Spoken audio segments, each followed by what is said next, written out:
नमस्कार, मैं हूं भुवन चंद्र जोशी।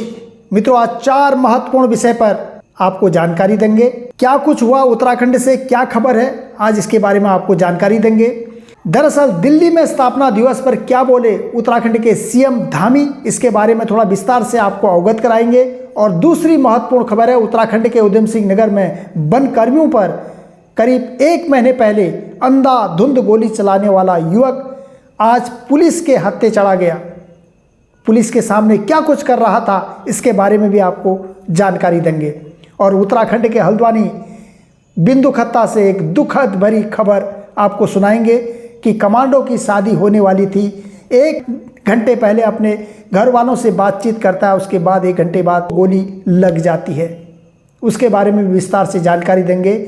उत्तराखंड राज्य स्थापना दिवस पर दिल्ली में बोले सीएम धामी, आगामी बजट सत्र में आएगा भू कानून। ये उत्तराखंड के लिए बहुत बड़ी अच्छी खबर मानी जा रही है। नई दिल्ली में उत्तराखंड के निवास उद्घाटन के अवसर पर उन्होंने कहा है कि नीति आयोग की सतत विकास के लक्ष्यों की रैंकिंग उत्तराखंड के देश प्रथम स्थान पर पहुंच चुका है। नई दिल्ली में उत्तराखंड उद्घाटन अवसर पर सीएम धामी ने कहा है कि नीति आयोग के सतत विकास के लक्ष्य की जो रैंकिंग है, उत्तराखंड को प्रथम स्थान प्राप्त हो चुका है। मुख्यमंत्री ने एक बार फिर से घोषणा की है कि प्रदेश सरकार आने वाले बजट में एक सख्त भू कानून लाएगी और उसकी काफ़ी लंबे समय से लोगों को प्रतीक्षा थी। उन्होंने कहा है कि उत्तराखंड में 9 नवंबर को राज्य की स्थापना रजत जयंती वर्ष में प्रवेश करेगा। पिछले सालों में राज्य के समग्र विकास के लिए कई महत्वपूर्ण योजनाएं और नीतियां लागू की गई। और आगे सीएम धामी ने कहा है कि आयोग की सतत विकास के लक्ष्यों की रैंकिंग उत्तराखंड में देश प्रथम स्थान में प्राप्त किया है और ईज ऑफ डूइंग बिजनेस में राज्य को अचीवर्स और स्टार्टअप में लीडर्स की श्रेणी प्राप्त हुई है। आगे सीएम धामी ने कहा है कि जीएसडीपी में 33% की बढ़ोतरी हुई है। फिल्म निर्माण के क्षेत्र में भी सबसे अनुकूल राज्य उत्तराखंड प्रथम स्थान प्राप्त कर चुका है।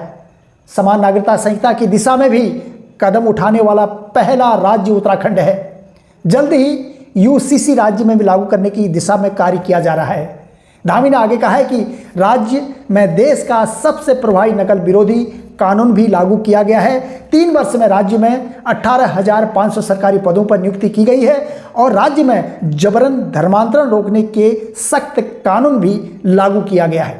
5,000 हेक्टेयर से भी अधिक सरकारी जमीन को अतिक्रमण से मुक्त कराया गया है और प्रदेश में लव जिहाद और थूक जिहाद जैसी घटिया मानसिकता पर भी लगाम लगाया गया है और इस पर कार्रवाई की जा रही है।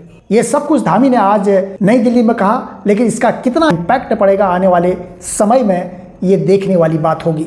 अब अगली खबर पर लेते हैं कि एक तस्कर हाथ जोड़कर गिड़गिड़ाता रहा, बदमाश एसएसपी ने चेतावनी दी। कहा बदमाशों की गोली का जवाब उसी की भाषा में दिया जाएगा।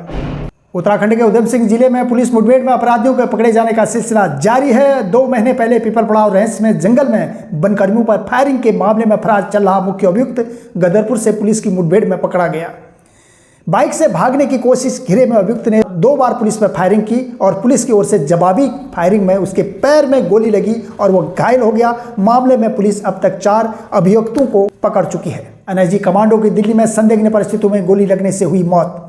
बिंदु खत्ता निवासी एनएसजी कमांडो की दिल्ली में संदिग्ध परिस्थितियों में गोली लगने से मौत हुई है। मृतकों का पार्थिव शरीर घर ले जाया गया। बिंदु खत्ता के खैरानी नंबर 2 निवासी 30 वर्षीय एनएसजी कमांडो नरेंद्र सिंह भंडारी 10 वर्षों से कुमाऊं रेजिमेंट अंतर्गत एनएसजी कमांडो के रूप में सेवारत थे। उनके पिता स्वर्गीय श्री गोपाल सिंह भंडारी पूर्व सैनिक रह चुके हैं। 2 वर्ष पूर्व उनका निधन हुआ था और नरेंद्र भंडारी, उनके बड़े भाई यशवंत सिंह भंडारी बिंदु खत्ता में किसान हैं।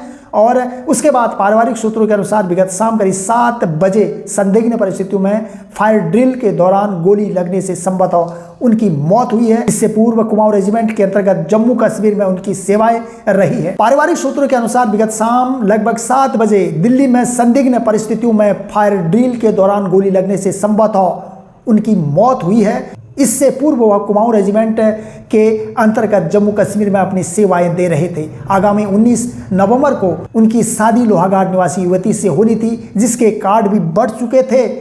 कहा जा रहा है कि आधी रात के बाद नरेंद्र का पार्थिव शरीर घर पहुंचा और गुरुवार को पूर्व सैन्य सम्मान के साथ नरेंद्र की अंत्येष्टि की गई। बताया जा रहा है कि नरेंद्र की मरने से 1 घंटा पूर्व अपने परिजनों से शादी की तैयारी को लेकर विस्तृत बातचीत हुई और इससे दौरान उनको गोली करीब इसके बाद उनको 1 घंटे बाद गोली लगने से नरेंद्र की मौत की घटना को लेकर परिवार में संशय बना हुआ है। बिंदुखता के खरानी नंबर 2 निवासी एनएसजी कमांडो नरेंद्र सिंह भंडारी ने मंगलवार को घर पर अपनी मां से आखिरी बार फोन पर बात की। मां माधवी देवी, इस बात के दौरान वह बेहोश हो गई थी कि मां, मैं तेरी बहू बहुत अच्छी है। यह फोन सुनकर मां उनसे आखिरी शब्द थे। और अभी तक के लिए इतना ही। नमस्कार।